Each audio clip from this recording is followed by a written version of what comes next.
Maria Skłodowska-Curie's motherland. She was born in Warsaw at the time when an enslaved Poland was divided between three neighboring empires. Just as Poland heroically resists the invader today, so then also the Polish people had to hide their patriotic feelings. Polish children used to learn the history of their land in secret and to read Polish poetry behind closed doors. My mother, the little Maria Skłodowska, was a child of that oppressed Poland. In a foreign-dominated Warsaw, she learned this great truth that was to become the motto of her life, that every obstacle, no matter how great, may be overcome by the power of the human will.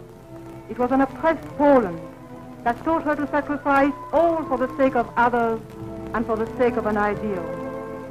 Maria Skłodowska-Curie deeply loved the country of her birth. She became French by her marriage to Pierre Curie. She lived in France and she worshipped France. Yet, till her last day, she remained faithful in her heart to the memory of the Polish countryside and of the noble life of her Polish parents.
Reborn in 1918 after 122 years of bondage, was especially proud of the port of Gdynia on the Baltic. It was evidence of Polish enthusiasm and creative power, of the economic potentialities of Poland.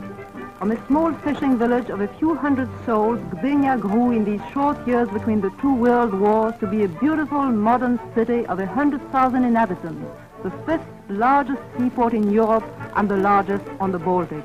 The liner Batory, now in service as an American transport, was once a fine and modern Polish passenger ship bringing tourists and businessmen from distant lands. Ships that left Gdynia sailed the seven seas and called that port in 44 countries. Poland's tiny stretch of Baltic sea coast was in 1939 the scene of some of the most heroic episodes of this war, such as the defense of the fortified Westerplatte, where a small Polish garrison held out for 2 weeks against the powerful German Navy.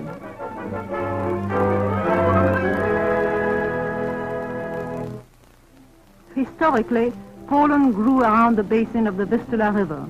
Of the Vistula, that Marie Skłodowska-Curie called my river, this is what she wrote. There is a Krakow song in which they sing, this Polish water has within itself such a charm that those who are taken by it will love it even unto the grave. Here for centuries, the Poles time and again had stopped the Germans in their age-old drive to the east. That is why so many fortresses and strongholds were built there. In their shadow are many historic landmarks, cities and cathedrals. The town hall of Świecie dates back 800 years. The Pelplin Cathedral was built in the 15th century and is 600 years old.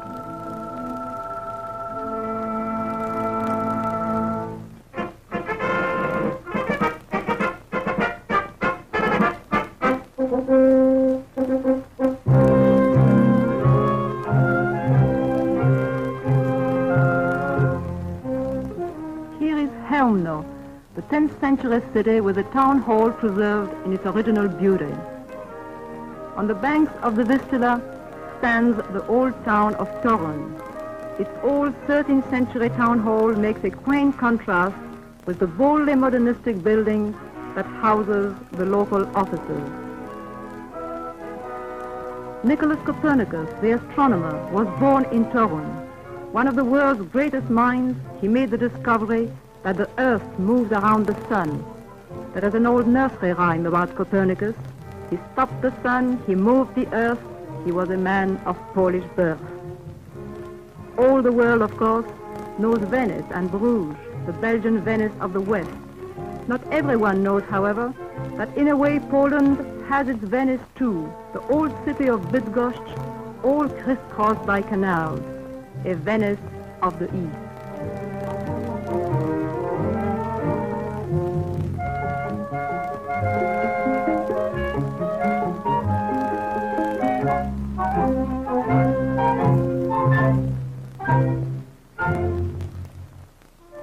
A 2,000 years old construction at Biskupin is seen here, proving the Slavonic origin of this land.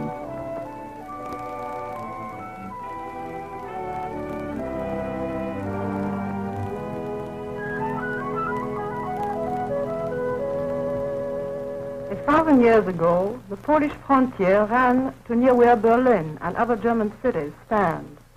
In those days, the Germans kept up constant attacks upon the neighboring Slavs, but the Polish king, Bolesław Chrobry, or the Brave, was dreaded by the powerful German emperors. Emperor Otto III, ruler of the Holy Roman Empire, attempted to gain the friendship of King Bolesław and undertook a pilgrimage to Poland to visit the shrine of Saint Adalbert, who had been murdered by a Baltic tribe of primitive people then living in what is now Prussia. From the moment he stepped on Polish soil until he reached the shrine at Gniezno, he walked barefoot in humble pilgrim's garb, trying, as did some of his successors, to obtain by guile what he could not gain by force. In Gniezno, the first capital of Poland, a monument was erected to this valiant and wise king, Bolesław Chrobry. He laid the foundation of a powerful Poland and taught his people to be always on their guard against the Teutons. Poland grew to be the greatest state in Eastern Europe. The famous oak trees in the park at Rogalin can remember those ancient days. Only 7 of them are left, but each is more than 1,000 years old.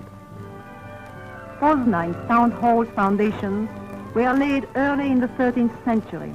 Its mural decorations include the rampant lion of Bohemia, reminder that the Poles and the Czechs once lived under the same king. Poznań teaches the lesson that a conquered people should never despair. Only 10 years after Kaiser Wilhelm II built a fine new castle in Poznań, only a few short years after the Poznań Opera House had been erected by the Germans, this same opera house resounded in the 1920s with Polish music and song. Poznań became famous after the last war for its international fair, the 3rd largest in Europe, with 25 nations participating and 3,500 exhibitors.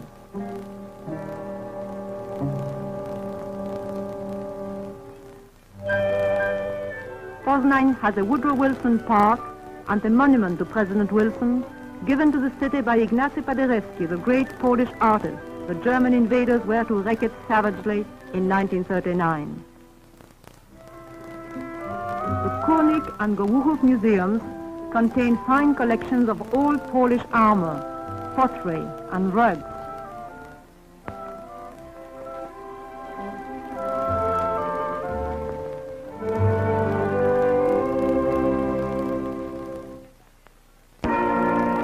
The shrine of Our Lady of Częstochowa is a place of pilgrimages for all Poland and may be called her religious capital. A pope once bestowed upon Our Lady of Częstochowa the title of Queen of the Polish Crown. Ever since the 17th century, when the country was freed of invaders by a force of Poles bearing the holy image of the Virgin, a devotion of a national character has been added to the religious cult that the Polish people have for Our Lady of Częstochowa.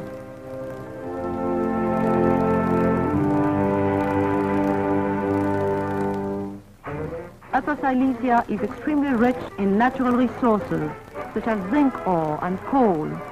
3/4 of all Polish coal is mined here. For a long time in history, this part of Poland has been under the German yoke. No wonder if its people put all their strength, born of bitterness and hatred, into its defense during the present war.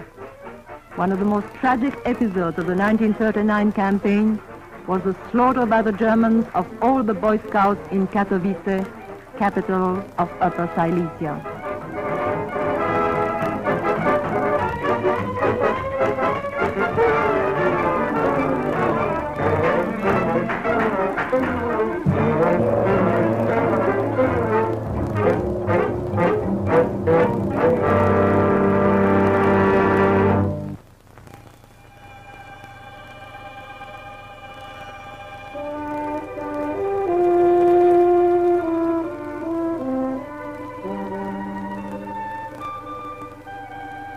Zakopane, in the lofty Tatra Mountains on the boundary line between Poland and Czechoslovakia, was a favorite health and sport resort.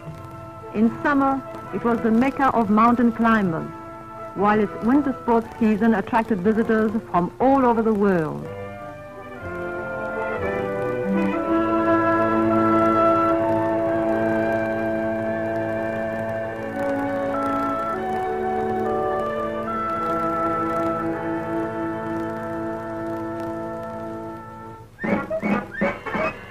A few years ago, the World Ski Championships took place in Zakopane.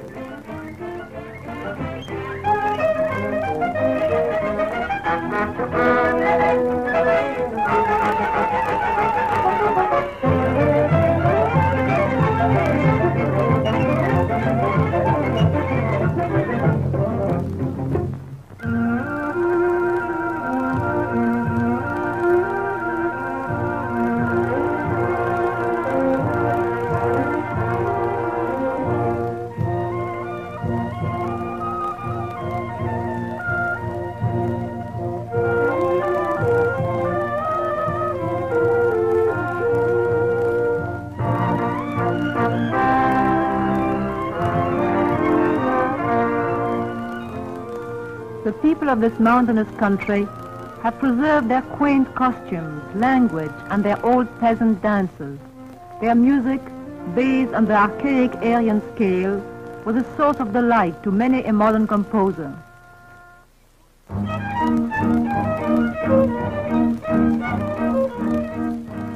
To the Poles, Zakopane was much more than a health resort.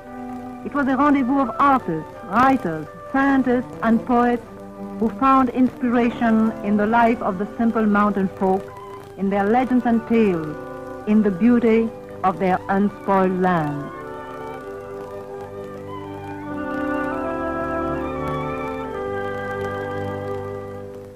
The Polish soldiers who in 1940 fought in France and helped to defend Norway, those who held at Tobruk and attacked at El Ghazala, the Polish airmen who played such a gallant part in the Battle of Britain, and the Polish infantry standing guard along the Scottish coast, all those patriots had many predecessors in the history of their country.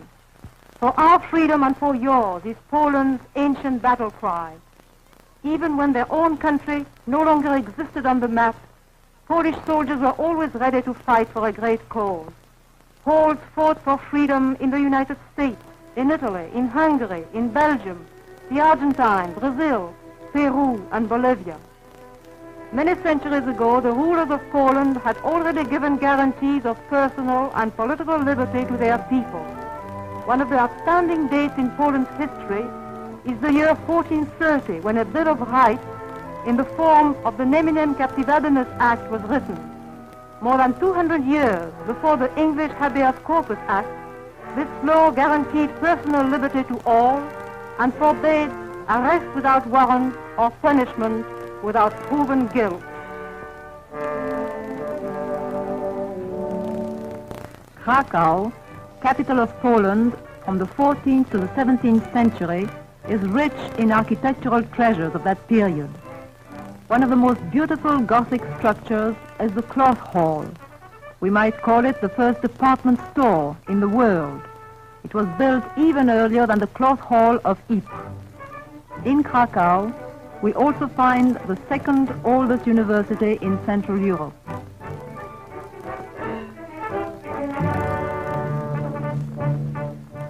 Tadeusz Kościuszko, who fought for the freedom of the American colonies by the side of George Washington, is buried at the royal castle at Wawel, Poland's Westminster Abbey, together with Polish kings, famous poets, military commanders, great heroes.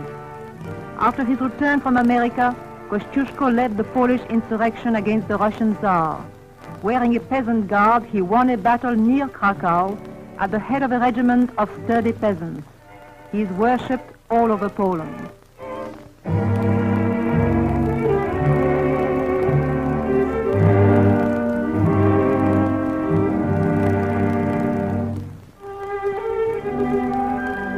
Not far from Krakow, in the picturesque foothills of the mountains, many health and summer resorts were built at Żegiersów and Krynica.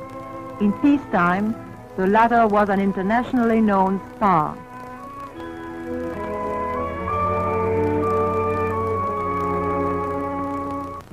Primarily, Poland is an agricultural country. Although some farmers migrate to the cities where they work at all kinds of jobs, the majority simply stay in their villages and cling to their old traditions. The Husul mountaineers of eastern Poland give us a picturesque example of local folklore. They are famous for the originality of their peasant art in ceramics and textiles.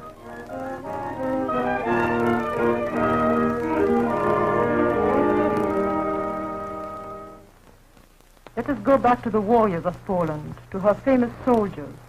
In 1683, when the Turks were besieging Vienna, when things looked hopeless, the Austrian Emperor Leopold II and Pope Innocent XI sent messages to the Polish king Jan Sobieski, begging him to come to their rescue.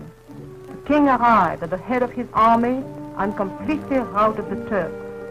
In memory of this great victory, one of the stars' constellations is called Sobieski's shield.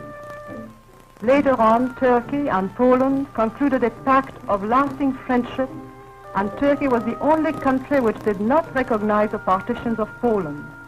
For more than 100 years, an empty seat was kept at the Sultan's court at all official festivities and diplomatic receptions for the temporary absent Polish ambassador.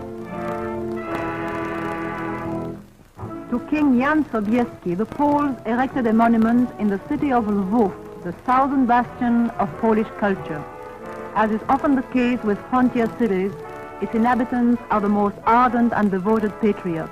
When in 1919 Lwów was in danger of being torn away from Poland, even women and children took up arms to save the town.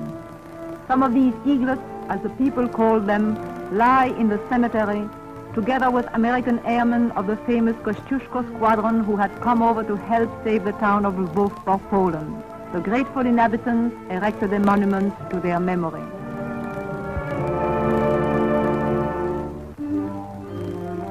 The charming lakes of eastern Poland are alive with fairies, elves, imps, naiads, and other spirits born of popular imagination. Polish poets, many of whom were born in this part of the country, drew freely from these tales and legends.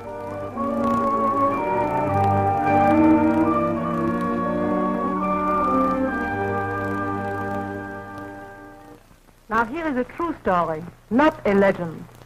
600 years ago, a young and lovely girl silenced her love for a handsome prince in order to marry a foreign old man. She was sacrificing her love for her country. The young girl was a Polish queen of French and Hungarian descent by the name of Jadwiga. She married Władysław Jagiełło, ruler of the pagan Lithuanians, so as to bring Poland and Lithuania together. As a result of this marriage, Jagiełło and his subjects embraced Christianity. Very soon, in 1410, the joint armies of Poland and Lithuania defeated the Teutonic Knights of the Cross in the famous Battle of Grunwald. This victory united Poland and Lithuania and showed how a concerted effort can conquer overwhelming force. Wilno, like Lwów, a frontier city, was the birthplace of Polish romantic poetry. Here the great Adam Mickiewicz was born. Wilno has also many architectural treasures of outstanding interest. History tells us that when he first saw the church of St. Mary in Wilno, Napoleon said that he would like to take it back with him to France.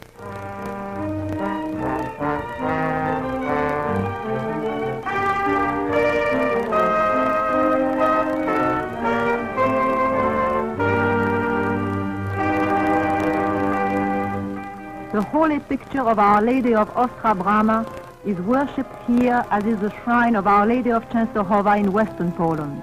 Not only Catholics, but even Jews and people of other creeds often kneel before it.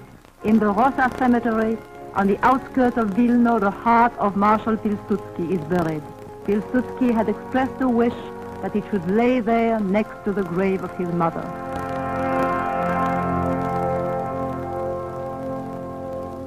Here, we see a famous stud of Arab horses in Janów.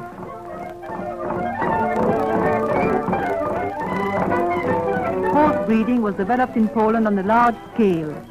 Polish cavalry has played an important part in the history of Poland. It distinguished itself during the Napoleonic campaigns. Pułaski, who gave his life while defending the freedom of the American colonies, was a lancer.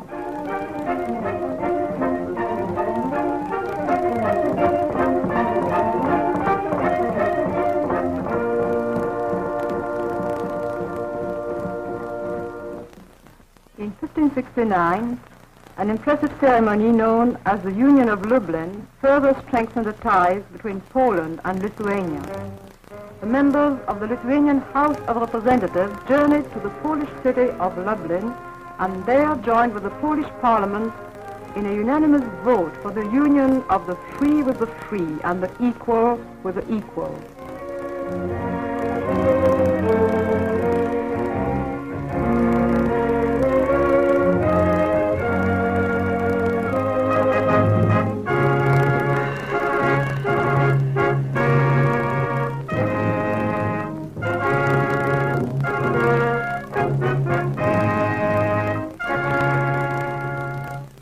The agreement gave both countries equal rights. It stands as a historic example of a freely accepted federation in Central Eastern Europe. The Warsaw Confederation of 1573 gave religious freedom to all. The Constitution of the 3rd of May in 1791 was one of the first constitutions in Eastern Europe which took into account the will of the people. In 1794, under the leadership of Kielinski, a cobbler, the inhabitants of Warsaw rebelled against Russian oppression. Warsaw has been Poland's capital from the 17th century on. Its name is closely interwoven with Polish history. For more than 20 years after the last war, Warsaw was the seat of the Polish government and of the parliament.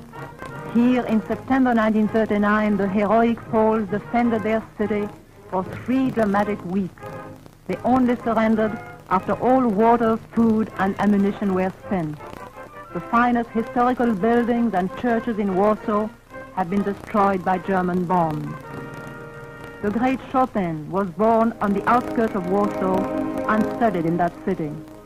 To play his music is now forbidden in Poland by Hitler's orders. There are no Polish schools in Warsaw. There is no bread, no milk for Polish children.